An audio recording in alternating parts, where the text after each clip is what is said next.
Coucou les chats, bienvenue dans cette nouvelle vidéo.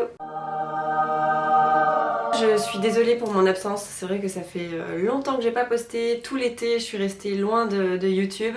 J'ai posté une ou deux vidéos et c'est tout, et ça y est, là c'est la rentrée, donc il faut que je m'y remette. Et j'avais surtout en fait un petit peu de crainte à revenir parce que je savais que la vidéo que je voulais vraiment tourner, c'était une vidéo où j'allais vous parler de ma fausse couche. Et bah, j'appréhendais un petit peu, très sincèrement. Autant pour moi c'est important de le faire parce que d'une part pour moi c'est thérapeutique de raconter l'histoire. Et là finalement vous regardez, mais moi en vrai je suis seule dans ma chambre et je me remémore l'histoire. Le fait de le raconter pour moi c'est important parce que c'est un peu comme une mini thérapie. Ça me fait du bien de pas oublier, mais à la fois d'extérioriser, de sortir tout ça parce que sinon je ressasse le truc. Et c'est pas bon non plus. Et d'autre part, je tenais vraiment à faire cette vidéo parce que je sais à chaque fois que je partage quelque chose comme ça, donc un événement pas hyper heureux, j'ai énormément de témoignages de femmes qui, elles, de leur côté, n'ont personne à qui parler, ont vécu des choses similaires et se sentent hyper seules. Dans leur entourage, il n'y a personne à qui elles peuvent vraiment en parler.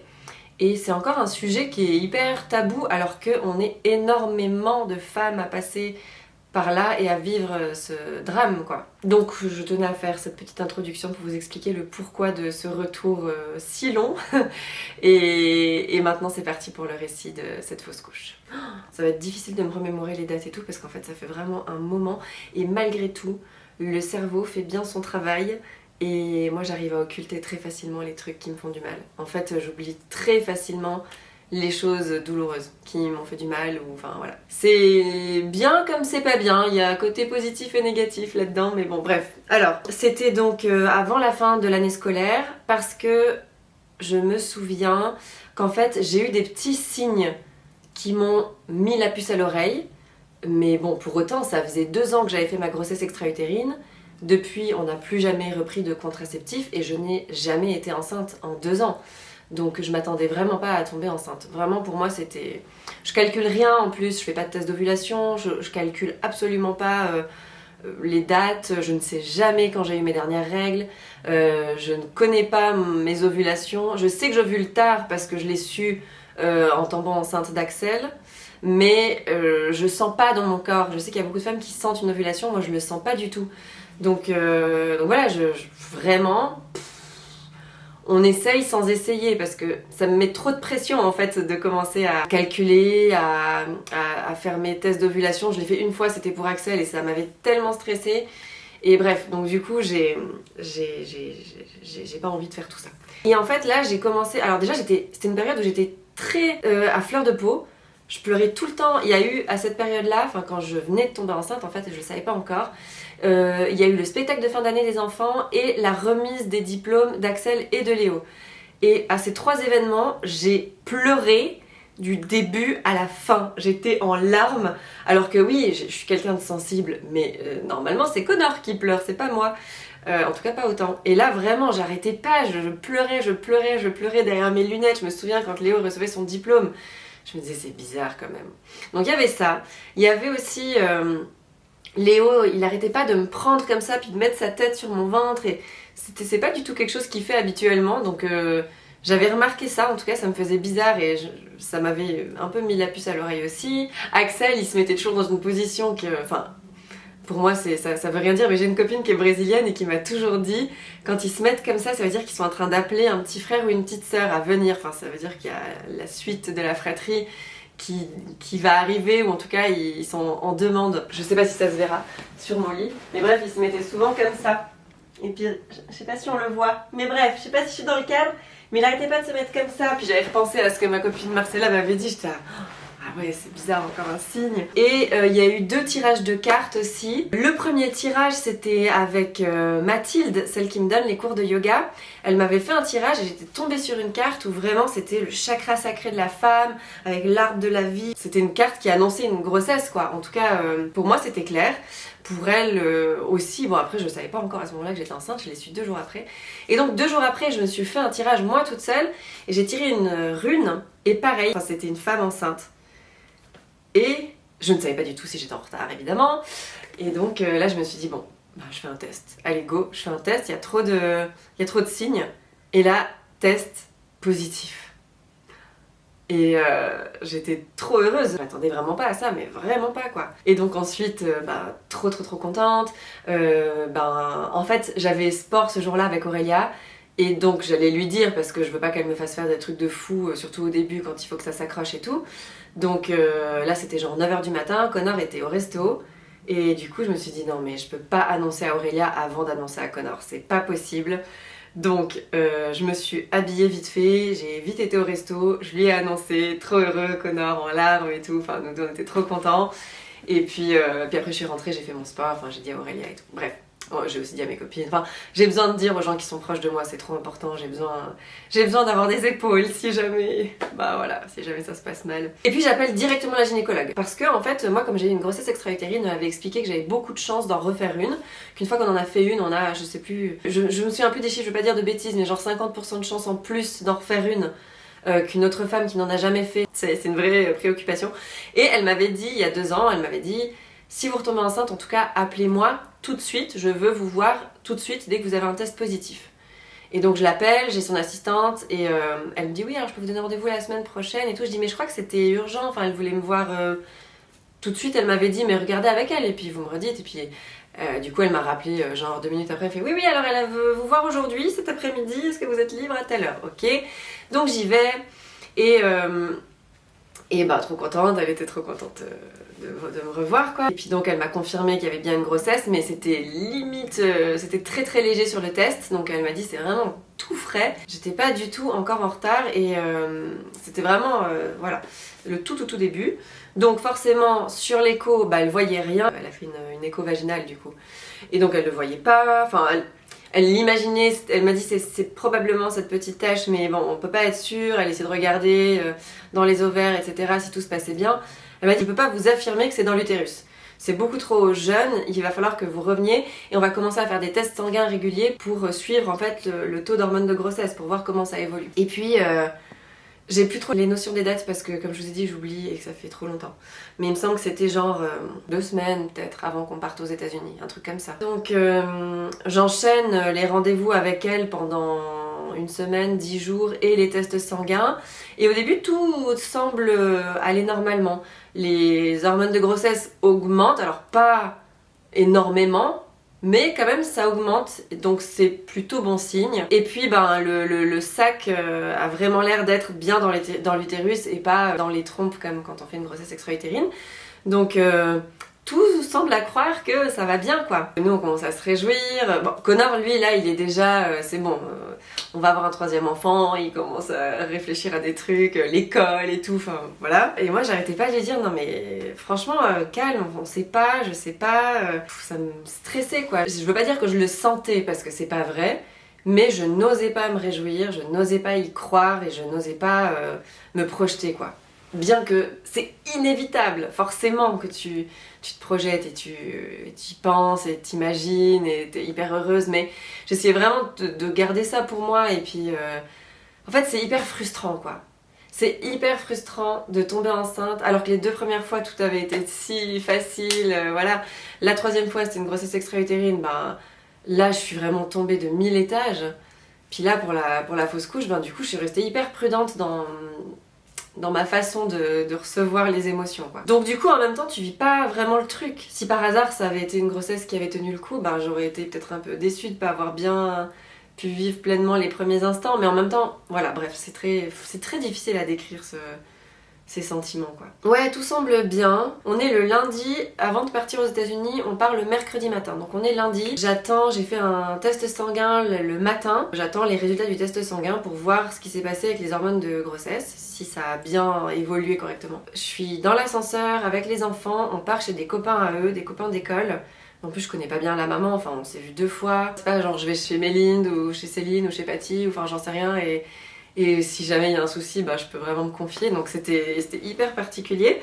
Du coup on est dans l'ascenseur et vraiment au moment de partir, téléphone qui sonne, alors je ressors parce que j'attendais ce coup de fil du docteur, donc je fais rentrer toute la clique à la maison, et là c'est la claque quoi. Elle m'avait tapé tout un texte pour expliquer le suivi de grossesse à la gynéco qui allait prendre le relais aux États-Unis. Et elle avait laissé un trou et c'était à moi de remplir du coup le taux d'hormones de grossesse du résultat du jour. Parce qu'en fait, si ça se passait bien, bah, j'aurais dû avoir un suivi aussi là-bas pour être sûre que tout évolue normalement, etc. Et donc, elle me dit, vous avez le document, alors voilà votre résultat. Puis elle me donne les résultats. Et par rapport à celui de quelques jours avant, je me souviens plus les chiffres, mais j'aurais dû être à genre 3000 et j'étais à genre 546, un truc comme ça. Elle me le dit et en le notant, je sais que c'est pas bon. Je savais très bien à peu près où j'aurais dû être. Et là, je me dis, ah putain. Et elle me dit, bah du coup, c'est mauvais signe et vous allez faire une fausse couche. C'est une grossesse qui ne va pas évoluer. Et là, en plus, j'avais les enfants qui étaient prêts, sac au dos, machin. Connor un peu dans l'effervescence, parce que lui, il a pas capté tout de suite en fait, mais dès qu'il a vu ma tête, après, il a très bien compris que ça allait pas. Puis j'ai eu la doctoresse qui m'expliquait et tout, un peu ce qui allait se passer, quoi, que elle m'a dit, bah ça va, vous allez commencer à avoir des saignements, ça peut être demain, ça peut être dans un mois, on sait pas. Mais en tout cas, les résultats sanguins sont très clairs et voilà, vos hormones de grossesse, elles nous expliquent en fait que c'est une grossesse qui est non évolutive. Et puis moi j'écoute et je pleure pendant qu'elle me dit tout ça. Et après elle voyait que je disais rien, donc elle savait que ça allait pas. Puis elle me disait mais ça va, vous avez besoin que je réponde à des questions, je suis là pour ça et tout. Puis là je dis vous pouvez m'expliquer à mon mari. Puis je passe le téléphone à Connor et puis bon moi je fonds en larmes. Et comme ça j'avais la gorge tellement serrée, j'avais pas le courage de tout expliquer. Alors, c'était 3 mots, mais j'avais pas le courage. Donc, j'ai délégué ça à la doctoresse. Et puis, bah, Connor, il est resté un petit moment avec au téléphone. Il a posé pas mal de questions et tout. Il était hyper déçu. Donc, après, quand il a raccroché, bah, tout le long du téléphone, il était voilà, dans la discussion formelle et médicale. Puis après, quand il a raccroché, bah, lui aussi, il s'est effondré. Puis après, je savais pas quoi faire. J'étais là, bon, j'y vais pas. En même temps, bah... J'avais juste envie d'aller me mettre dans mon lit sous ma couette et puis de rester là toute la journée. Puis bah en même temps je me suis dit bah autant que je sorte, les enfants ils avaient besoin de sortir de toute façon et puis voilà quoi. Et puis en fait j'allais chez cette maman puis après j'allais chez ma meilleure amie. Donc voilà je me suis dit il faut juste que je retienne 1 heure et demie le temps que je suis chez leurs copains d'école là. Puis après je peux lâcher avec mes copines. Et bah en même temps ça me faisait chier de laisser Connor mais en même ouais je savais pas, franchement j'étais paumée, je savais plus quoi faire là. Donc on est parti. Je suis restée une demi-heure quand même avec Connor dans ses bras, évacué. Et ensuite, j'ai dit aux enfants, allez, on y va. Entre-temps, j'avais écrit à la maman pour lui dire que j'étais en retard, que j'étais désolée et tout. Puis on est arrivé, puis du coup, j'étais pas du tout bien. J'ai essayé de faire comme si tout allait bien, mais bon. Elle me connaît pas en même temps, elle a rien dû voir. Et puis ensuite, je suis arrivée chez ma meilleure amie. Et pareil, j'ai pas osé dire, j'avais pas envie. Moi, j'aime pas pleurer, j'aime pas raconter, c'est pas un truc facile pour moi de lâcher. Je lâche pas en général, en tout cas pas devant les gens. Et donc du coup je leur ai dit peut-être 1 heure après que je sois arrivée, c'est Céline qui m'a demandé alors tes résultats. Voilà. Bref, c'était pas drôle, mais bon, c'est la vie, c'est comme ça arrive à tellement de femmes et puis ça fait mal et puis c'est pas facile et puis il y a ce truc de on n'ose pas en parler. Et puis moi c'est encore un autre truc, moi j'ose pas en parler, moi c'est pour tout dans ma vie de manière générale, les trucs qui me touchent et qui me font du mal, je refoule un max, je sors pas devant les gens quoi. Bref, ça c'est mon problème. Et puis voilà, et puis ensuite je suis rentrée à la maison et puis avec Colin on se disait bon maintenant faut attendre que ça arrive quoi. C'est trop bizarre en fait, ça te met dans une situation où c'était là en tout cas, ça l'est plus et puis t'attends que la fausse couche arrive, que tu commences à saigner et puis voilà. Mardi soir, après avoir fait les valises et tout, donc prêt à partir le lendemain matin, mardi soir j'ai commencé à avoir des saignements et donc du coup mercredi matin parce qu'on partait pas trop tôt, j'ai appelé ma gynéco, je lui ai dit ça a commencé et elle m'a dit prenez des antidouleurs pour l'avion parce qu'en plus avec la pression et l'altitude et tout vous pouvez avoir vraiment mal au ventre puis ça peut vraiment faire mal au ventre de base de toute façon mais là en plus comme je sais pas si vous savez quand on prend l'avion on a un peu... Moi ça me fait des douleurs dans le ventre à cause des gaz et tout, à chaque fois. Donc elle m'a dit prenez des antidouleurs, prenez beaucoup de protection aussi, protection hygiénique avec vous. Donc j'avais une grosse culotte de règles, celle que j'ai pour le flux le plus fort. J'en avais pris 2 autres avec pour le voyage au cas où, si je devais la changer. Puis j'avais fait toute ma valise avec des vêtements en imaginant pouvoir laisser pousser un ventre alors que pas du tout. Donc au dernier moment j'ai un peu changé des trucs mais ça m'a cassé mon délire des vacances aussi. Finalement c'était un peu... bref. Et j'ai pris plein de culottes de règles, du coup Et en fait, à ce moment-là, je savais pas que ça allait durer si longtemps. Je savais pas que, en fait, une fausse couche, ça durait aussi longtemps. J'ai saigné pendant plus de 5 semaines. C'est énorme, enfin... Et je le savais pas, en fait, peut-être que c'est... Enfin, je sais maintenant que c'est normal, mais sur le coup, je le savais pas, donc... J'ai trouvé long tout l'été, j'ai trouvé super long. Puis en plus on arrivait, on s'arrêtait d'abord à New York pour faire une grande fête de famille. Donc moi j'étais... Connor aussi, je dis moi, mais nous hein, évidemment on n'était pas hyper joyeux. Après c'était très bien que ça se passe comme ça parce que du coup on a été complètement occupés, puis on avait tout le temps du monde autour de nous, donc j'ai pas trop eu le temps de ressasser ça non plus. Mais par contre voilà, c'est... Ouais, j'étais pas trop dedans quoi. Et puis toutes mes tenues, je les avais pas réfléchies en fonction des culottes de règles, donc c'est vrai que c'est pas toujours pratique d'avoir une culotte de règles sous certains tissus, ça se voit un peu. Bref, ça m'a vraiment saoulée. Pour mes vacances aussi. J'osais pas aller dans la piscine parce que... Ah ouais, par contre, le flux sanguin, c'est un truc de fou. Hein. C'est les chutes du Niagara, quoi. Tout le temps, tout le temps, tout le temps. C'est impressionnant tout le sang qu'on perd lors d'une fausse couche. J'avais pas du tout vécu ça avec ma grossesse extra-utérine parce qu'il y avait eu une opération et ils avaient été tout enlevés, donc j'avais à peine saigné. Mais là, c'était violent. Donc voilà, ça a duré tout l'été. 4 bonnes semaines. Et sur la fin, ça commençait à s'arrêter. La 4e semaine... Franchement, c'était à peine des petits saignements de temps en temps, donc je commençais à me dire que ça allait. Et paf, ensuite ça recommence. J'étais ah non. Et donc j'en ai parlé à ma gynéco là-bas, parce qu'en fait là-bas j'ai vu une gynéco justement que la mère de Connor m'avait trouvé aussi à la base pour le suivi de la grossesse, puis finalement pour le suivi de la fausse couche. Et donc ouais, elle me disait que c'était normal, il s'est arrêté, puis ça a recommencé. Elle m'a dit là en fait c'est votre cycle qui recommence. C'est-à-dire que c'est vos règles en fait, c'est plus la fausse couche, maintenant ce sont vos règles. Et votre cycle recommence à partir de maintenant. J'ai été la voir aussi, j'ai été faire 4 ou 5 prises de sang là-bas, une par semaine à peu près, pour voir si mes hormones redescendaient. On m'avait déjà dit, mais là elle m'a redit, après une fausse couche on est hyper fertile. Donc elle m'avait dit, si vous voulez remettre ça, dès que vous avez un nouveau cycle qui commence, si vos hormones de grossesse sont retombées à 0, vous pouvez recommencer. Mais elle m'a dit par contre là vous avez votre nouveau cycle, mais attendez que vos hormones de grossesse soient retombées à 0 parce que si c'est encore pas le cas, s'il y a des restes de grossesse et que vous retombez enceinte à ce moment-là, ça peut être problématique. Et en fait tout a coïncidé au même moment. Donc les hormones de grossesse retombées à 0, le cycle de règles qui s'arrête. Ah non voilà, c'est particulier quoi. Voilà, je sais pas quoi vous raconter d'autre sur cet été qui a été vraiment... c'était bien qu'on soit là-bas du coup, mais en plus je suis rentrée pour mon papy qui est décédé, donc j'ai encore fait un aller-retour. C'était bien de le faire, j'avais vraiment besoin de le faire, mais toujours à gérer avec ces culottes de règles, à changer tout le temps et tout, franchement j'en pouvais plus, j'en avais marre, j'en avais trop marre quoi. Mais bon, cela dit, les culottes de règles c'était la meilleure des solutions. Je pense que si j'avais utilisé des serviettes, mon dieu, mais je les aurais changées toutes les demi-heures quoi. Donc là les culottes de règles c'était nickel, idéal, voilà, pour cette fausse couche. Donc du coup 4 grossesses et 2 enfants. Mais bon, c'est arrivé tôt, comme ma grossesse extra-utérine, hein, c'est arrivé hyper tôt. Alors certains pensent que c'est plus facile. C'est sûr que de faire une fausse couche, comme je l'ai fait là, j'étais à combien? À 7 ou 8 semaines. C'est plus facile qu'à 6 mois, bien évidemment, mais c'est sûr. Mais ça reste quand même difficile. Donc c'est vrai que quand on peut en parler, souvent on nous dit « ça va, c'était le début », donc ouais, mais en fait non, c'était quand même vachement dur quoi, même si c'était juste le début. Surtout après avoir déjà eu une grossesse extra-utérine, surtout après avoir espéré pendant des années, surtout, enfin... Après chaque histoire est différente bien sûr, mais je pense qu'il faut pas minimiser ce que ça peut faire quoi. C'est pas facile.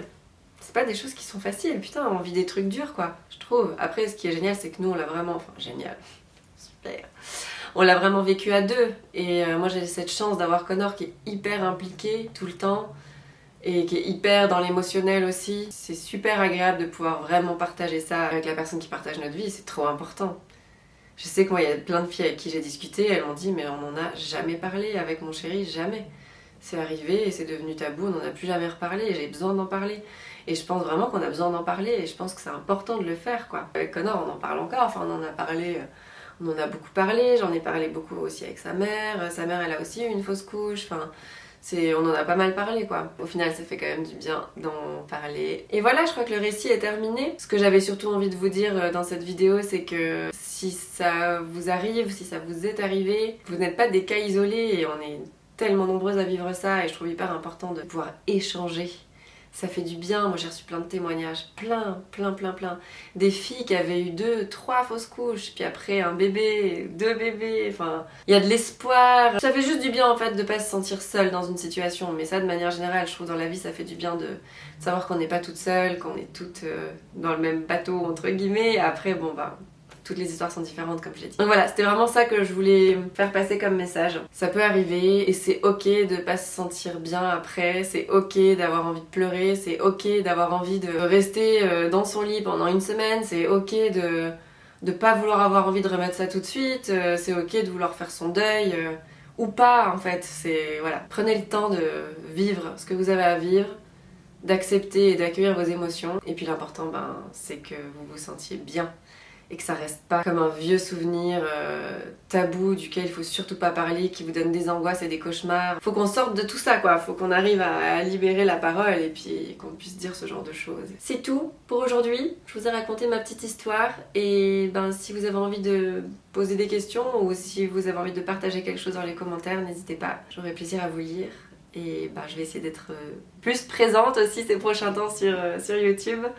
Je vais revenir en force. Il faut que je me fasse une petite liste de contenus à vous faire, mais je pense que c'est cool si je reviens un petit peu par ici. J'aime bien prendre le temps de me poser, de faire des longues vidéos comme ça. Ça fait toujours du bien. Alors je vous embrasse, je vous souhaite un bon week-end et à la semaine prochaine. Ouais, je m'avance un petit peu, je sais, pour une prochaine vidéo.